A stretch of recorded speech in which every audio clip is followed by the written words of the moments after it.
En un tiempo antiguo, cuando el mundo aún era joven y la humanidad se había multiplicado sobre la faz de la tierra, los hombres comenzaron a corromperse. La maldad crecía en cada rincón, y la violencia se extendía como una sombra que oscurecía la creación. La tierra, que en sus inicios había sido un paraíso, ahora estaba llena de injusticia y pecado. El Creador, que había formado al hombre con amor y le había dado dominio sobre la naturaleza, contempló con pesar lo que su creación se había convertido. Los corazones de los hombres estaban llenos de codicia, engaño y crueldad. En su infinita sabiduría, decidió que la corrupción no podía continuar. Era necesario un nuevo comienzo. Pero en medio de la oscuridad había un hombre diferente. Su nombre era Noé. Noé era justo, un hombre íntegro entre sus contemporáneos, alguien que caminaba con Dios cuando todos los demás se habían apartado. Su fe era firme, su corazón sincero. Fue entonces cuando el Señor habló a Noé y le reveló su propósito. Vendría un gran diluvio que purificaría la tierra de su corrupción. Dios le ordenó a Noé construir un arca, un gigantesco barco de madera de gopher, con dimensiones precisas, 300 codos de largo, 50 de ancho y 30 de alto. Debía contar con 3 niveles, un techo y una sola puerta. El arca sería el refugio que salvaría a Noé, a su familia y a las criaturas que el Señor traería a él. Sin dudar, Noé obedeció. Con paciencia y determinación, comenzó a construir la embarcación en medio de la incredulidad de sus vecinos. Mientras golpeaba la madera y daba forma a la estructura, advertía a la gente sobre lo que vendría. Pero se burlaban de él. Nadie creía en sus palabras. Día tras día, Noé y su familia trabajaban en la construcción del arca. Sus manos se llenaban de callos, su piel se curtía bajo el sol, pero su determinación no flaqueaba. La gigantesca embarcación tomaba forma, su silueta se alzaba como un coloso de madera en medio de la tierra seca. Mientras tanto, la humanidad seguía en su desvarío. Nadie escuchaba las advertencias, nadie prestaba atención a las señales del cielo. Reían, celebraban y continuaban en su maldad, ignorando que su destino ya estaba escrito. Cuando el arca estuvo terminada, Dios dio a Noé un nuevo mandato: debía reunir a los animales, machos y hembras de cada especie, para que sobrevivieran al juicio venidero. Y así, por designio divino, las criaturas comenzaron a llegar. Desde los rincones más remotos de la tierra, leones y corderos, águilas y palomas, serpientes y ciervos, todos marchaban hacia el arca. Era un espectáculo imposible de ignorar, pero aún así, la gente se negaba a creer. Finalmente, Dios ordenó a Noé que entrara en el arca junto con su esposa, sus hijos Sem, Cam y Jafet, y sus esposas. Una vez dentro, la puerta del arca se cerró por sí sola, sellada por la mano del Altísimo. Y entonces, sucedió. Las nubes se oscurecieron y el cielo rugió con una furia desconocida.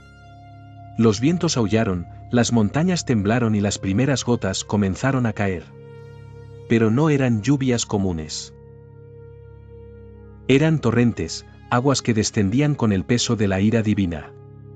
Desde lo profundo de la tierra, manantiales ocultos estallaron, liberando ríos incontenibles. En cuestión de horas, la tierra firme desapareció bajo un océano en formación. Los que se habían burlado de Noé corrieron aterrados. Golpeaban la madera del arca, suplicaban entrar, pero ya era demasiado tarde. El juicio había comenzado. El agua subía sin tregua. Lo que antes eran valles fértiles y ciudades bulliciosas, ahora eran abismos acuáticos devorando todo a su paso.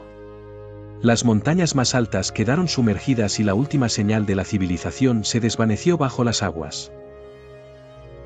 No quedaba nada, solo un mar infinito que se extendía hasta donde alcanzaba la vista. Dentro del arca, Noé y su familia escuchaban el estruendo del diluvio. La lluvia golpeaba con violencia el techo de madera, los relámpagos iluminaban la penumbra. El rugido del viento se mezclaba con los lamentos de un mundo que había ignorado las advertencias. Pero en medio del caos, el arca flotaba con firmeza, guiada por la mano de Dios. Por 40 días y 40 noches, el cielo no mostró piedad. La tormenta no cesó ni por un instante. El mundo antiguo quedó borrado, y cuando la lluvia finalmente se detuvo, no había más tierra, solo un océano sin fin. Pero Dios no había olvidado a Noé. Los vientos comenzaron a soplar con un nuevo propósito: disipar las aguas. Poco a poco, las corrientes se calmaron y las profundidades empezaron a ceder. El arca, que hasta entonces había vagado sin rumbo sobre la inmensidad, sintió por primera vez la resistencia del suelo bajo su quilla. Se detuvo sobre las montañas de Ararat, como un barco varado en la cima del mundo. Con esperanza en su corazón, Noé abrió una ventana y liberó un cuervo. El ave voló sobre las aguas, pero no encontró un lugar donde posarse y regresó. Entonces, Noé envió una paloma.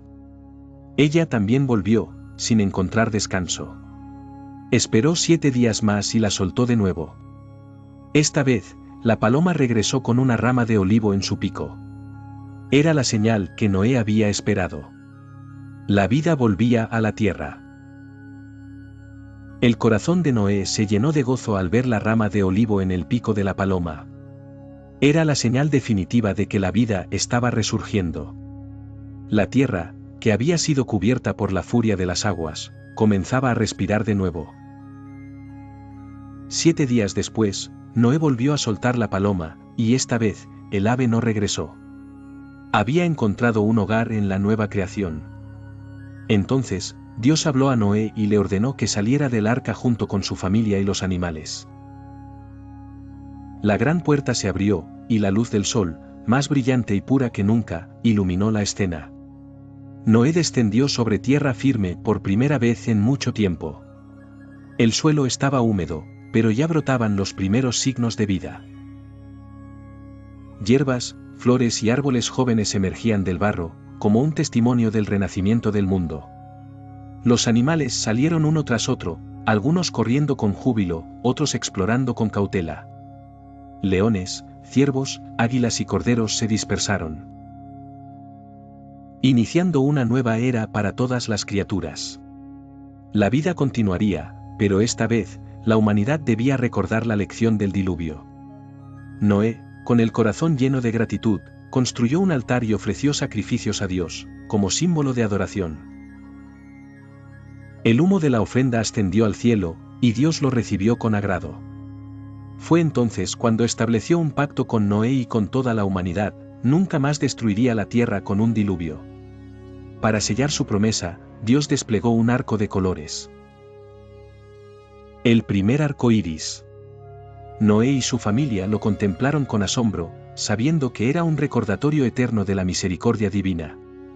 La vida continuaría, y con ella, la oportunidad de la humanidad de caminar en justicia. Bajo el cielo despejado, Noé y su familia contemplaron el arco iris con reverencia. Aquel fulgor multicolor no era solo un fenómeno natural, sino un testimonio del pacto entre Dios y la humanidad. La tierra había sido purificada, el pasado quedaba atrás, y una nueva oportunidad se abría ante ellos. Noé y sus hijos comenzaron a reconstruir sus vidas en aquella tierra renovada. Cultivaron los campos, levantaron refugios y observaron cómo los animales se dispersaban y poblaban el mundo. Todo era nuevo, pero las memorias del diluvio quedaban grabadas en sus corazones. Sabían que la justicia y la obediencia eran la clave para preservar la vida y el favor divino. Los hijos de Noé, Sem, Cam y Jafet, se convirtieron en los progenitores de las futuras naciones. A través de ellos, la humanidad volvería a extenderse por la tierra. Pero la historia demostró que, aunque el diluvio había limpiado el mundo, el corazón del hombre seguía siendo vulnerable al pecado. Con el tiempo, la humanidad olvidaría la advertencia del diluvio y volvería a transitar caminos de maldad. Sin embargo, el pacto de Dios permanecería firme. A pesar de los errores de los hombres, el arco iris seguiría apareciendo en el cielo como recordatorio de la promesa divina. La historia de Noé y el diluvio sería contada de generación en generación. no solo como un relato de juicio, sino también como un mensaje de esperanza y misericordia. Así terminó la era del diluvio y comenzó una nueva etapa para la humanidad. Noé, el hombre que había caminado con Dios, vivió largos años después de la catástrofe, viendo crecer a sus descendientes y poblar la tierra. Pero su historia quedaría marcada para siempre en la memoria del mundo, como un testimonio del poder de la fe, la obediencia y la gracia divina.